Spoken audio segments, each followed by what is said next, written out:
Guys, meron tayo ditong Bat Lady by Susu Toys.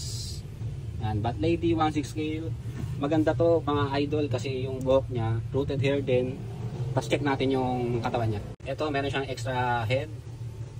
Mga tomboy. Isang handgun, barrel. Tapos 6 na extra hand, alt hands. Meron siyang batarang diecast. Tapos meron siyang accessories na panungkit ng bayabas guys. Ito. Hindi ko alam kung baston na to no? Basta yan. Meron din siyang alternate na lips. O, napapalitan yung face expression niya. Tingnan natin si Bat Lady. Oh, di ba? Totoong buhok niya.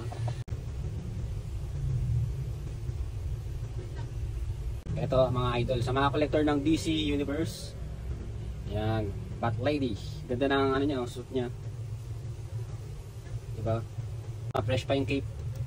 Ganda pa ng design sa likod. Then yung base, ito, maganda rin. Try natin palitan ng lips niya, yung bibig. Yan. Diba?